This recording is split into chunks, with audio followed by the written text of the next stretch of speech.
Most wildlife photographers are told the same thing. Shoot wide open. Use the lowest F number. Get that creamy, blurry background. And sure, it can look good at first. But here's what they don't really tell you. The same advice is the reason why so many wildlife photos are slightly out of focus, or missing critical detail, or they just feel off. You think you're doing it right though, because your background is beautifully blurred. But what about your subject? Only part of it is actually sharp. And what's worse, most photographers don't even realize it's happening. But you're stronger than you know. You'll never be alone when everything feels dark around. Welcome to the channel. I'm Jeff, and this is a place for photographers who want to become better and create images that are both compelling and more meaningful.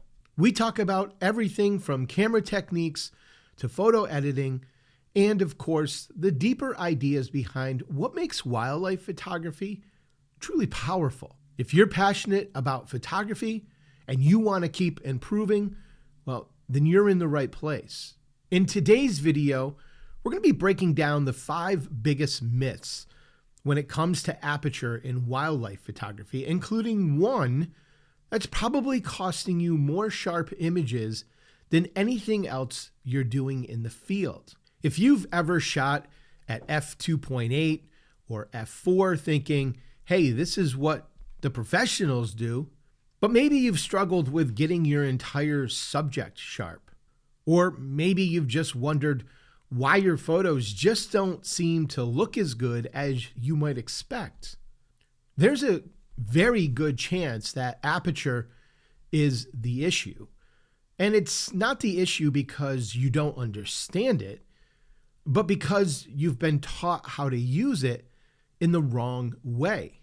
Recently, I put out a video talking about how a lot of photographers kind of use aperture and shallow depths of field as a crutch. And quite honestly, it's very true. Way too many photographers rely heavily on a shallow depth of field because they think that's what the pros do. Well, truth be told, it's only part of what the pros do. Sure, I mean, it goes without saying, depth of field can be a valuable technique to really any photographer. It can be a great way to blur out or hide a messy or distracting background. It's a great way to separate your subject from the background. And that, of course, can really make them kind of pop out of the photo and really draw the viewer's attention to your subject. And of course, it can just simplify your overall image. But many photographers rely on this shallow depth of field because, quite honestly, they're lazy. And rather than change their shooting position or maybe their shooting angle to improve the background, they just think to themselves, I'll just blur it. Right? They're bad at composition. So again, instead of maybe learning how to better compose their images, they rely on the use of background blur. Now, there are many photographers out there that will not like this video because they just went out and spent $14,000 or $15,000 on one of those super high quality 600 millimeter f4 lenses to get those blurred out creamy backgrounds.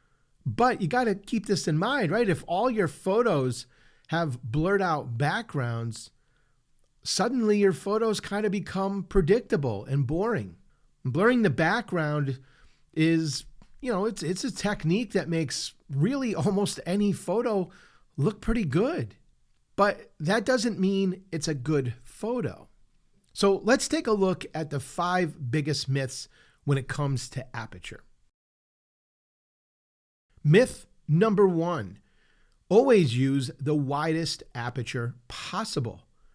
This is probably the most common piece of advice that you're going to find out there. You're just going to hear, just shoot wide open. And yes, using wide open apertures can look absolutely beautiful, right? It can look great. And there are certainly times when it's the right choice.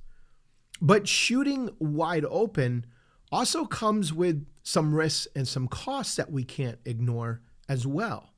Shooting wide open gives you much smaller margins for error. Now, if you're getting a lot of blurry photos, I would first check your aperture setting. Are you using one of those wider apertures like f2.8 or f4? And you might not think that f4 is really that shallow, but remember, aperture is not the only setting that controls how much blur you're going to get in your photo. You also have to consider your focal length. This plays a very large role in background blur. The more you're zoomed in, the more blur you're going to create. So 600 millimeters will have much more blur than 200. Distance to your subject plays a huge role. The closer you are to your subject, the more blur you're going to get in, especially if you're close to your subject and also zoomed in. So if you're standing at 5 feet at 600 millimeters, you're going to get a lot more blur than if you're at 30 feet at 600 millimeters. Background separation. The further your subject is away from the background, the more blur you're going to get. So while f4, again, might not seem like an aperture that should really be that shallow, or, you might think, well, if I'm using that, I should get everything in focus. Well, there are certain situations where there's a good chance that at least part of your subject won't be sharp. Part of it's going to be soft. And this is kind of far from ideal in many cases. Maybe a wildlife photo, you're getting the eye sharp, but the front of the beak is soft, or the eye is sharp, but the subject's wing is soft. Now that may work, but in many cases it won't. Wide apertures don't always make your photos better, but it does always make it easier to miss the shots. Using apertures such as f5.6 or f6.3 or even f8 will give you more usable images. There's no doubt about it. It'll give you more consistency, and overall, it's going to give you sharper images. Myth number 2, more background blur always means a better photo. We've all seen these photos, right? Beautiful background blur and the subject just pops. It looks professional, looks really smooth and clean and creamy in the background. But here's the problem that with too much blur, especially in wildlife photography, it can actually hurt your image. But why? Because blur removes context. And we know that many times context really matters when it comes to wildlife photography. Wildlife photography is not just about the animal. It's also about their environment, right? The habitat, where the subject lives, how it lives, what it's doing, and the story around it. I've posted quite a few videos over the past, I'd say couple of months anyway, talking about the changes that we are seeing in photography. And background blur is a technical approach to photography. And there was a time when if you were really good, right? If you were really good using this technique, it separated you from a lot of other photographers. It kind of meant that you had better lenses or you had a better technique. And you were just really an overall more skilled photographer. But now that's changed because everyone can essentially achieve this look now with much little effort. Even if they don't have that $15,000 lens, right? They can create it pretty easily, even in their editing software. So bottom line, background blur no longer has that same separation when compared to other photographers. What separates you is being a great storyteller. Completely blurring the background often makes your images look a little bit generic. Composing your images well and including certain details can really go a long way in giving your images a sense of place and purpose and really telling that deeper story. Myth number 3, aperture only affects background blur. Well, this is one that is pretty subtle but incredibly damaging. A lot of photographers think aperture is really just about, hey, how blurry is my background? But aperture affects so much more. Aperture controls depth of field, right? So we're talking about the sharpness that exists in your image from the front of the image to the back of the image. Lens sharpness. It's common that when you're using the widest aperture on whatever lens you're using, that's not producing the sharpest possible image. And that's a pretty common thing. Light entering the camera, which will ultimately create more noise in your images. Remember, ISO is not what causes noise in your images. That is a result of a lack of light. That is the true driver of noise in your images. So while we don't want to always use the widest possible aperture on, whatever lens you're using to create that blur, sometimes we are kind of forced to use the widest aperture, right? Because sometimes we need to be able to gather as much light as possible and get that to our camera sensor, especially when we're shooting in those low light situations. But when the conditions are good, it's important to remember that shooting wide open usually comes with that cost. That cost is lack of sharpness. If you're only thinking about blur, well, you're missing half of the equation. Myth number 4, you need a wide aperture for low light. Well, we just kind of talked about the importance of getting more light into your camera sensor because it's lack of light that is the driving force behind the noise levels in your images. But you still need to be mindful of what aperture you're using. You can't just think to yourself, okay, the light is low, so I'm just going to use an aperture of f2.8. Sure, you might reduce the overall noise levels in your image, but now only a small part of your subject is sharp, right? This is why wildlife photography is so difficult.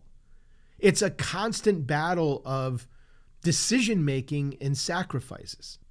Sometimes we have to use faster shutter speeds to eliminate a blurry photo, right? To eliminate some kind of motion blur. But that creates more noise in our images. And sometimes we just can't use a wide aperture because that too sacrifices image sharpness. But that also creates more noise. So wildlife photography is this constant push and pull. And oftentimes we just have to live with more noise in our images so that we can either freeze the subject or we can ensure that the aperture we're using is going to give us a sufficient depth of field to get a sharp subject. Myth number 5, there's a best aperture for wildlife photography. Well, this is where everything kind of starts to come together. Many photographers want hard and fast rules like always shoot at f4 or always shoot wide open. But wildlife photography doesn't really work like that because wildlife photography depends on a lot of different things like distance to the subject, size of your subject, your shooting angle, behavior, your creative intent, right? All of these things really play a role. A small bird is generally going to require more depth of field, maybe something like f6.3 or f7.1. A distant subject will actually allow you to use a wider aperture more safely, something like f2.8 or f4, because as we add distance to our subject, we're also adding more depth of field to those wider apertures. Aperture is not a rule, it's a decision. The right aperture is the one that gives you the photo that you actually want. If you take one thing from this video, let it be this. Aperture isn't just about making your background look blurry. It's about controlling what matters in your image. Most photographers use Aperture to make their photos look good. But the best photographers use Aperture to make their photos work. So the next time that you're in the field, don't ask yourself, what's the lowest F number I can use here? Instead, ask yourself, what aperture do I need to keep this image sharp?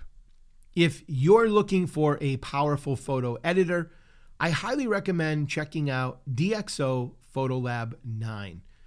It's the software that I personally use and trust for all of my editing needs, especially because of the industry-leading noise reduction software and their AI masking tools that really just make editing faster, more precise, and more consistent. If you would like to try it out for yourself, just use the link in the description below. And if you decide that you want to purchase it, don't forget to use my code MAGNOLIA at the time of checkout. This will save 15% off for first-time purchasers. You can also download the free 30-day trial they offer and test everything out for yourself firsthand with absolutely no restrictions. And if you want to really learn how to get the most out of Photolab, well, then be sure to check out my DxO Photolab Masterclass. You can find this all at magnoliaphotography.com/store. So in that course, I walk you through everything from noise reduction to how to properly sharpen your images so that you avoid artifacts and making it look over-processed. And of course, we go over how to use all of the AI masking tools. This course includes some freebies too, including my full preset collections for DxO Photolab that include wildlife, portraits, nature, and landscapes. Hey, thank you so much for joining me in today's video. I truly appreciate that you carved out some time from your busy day to spend it with me. And before you go, you might want to think about doing one thing, checking out this next video right here.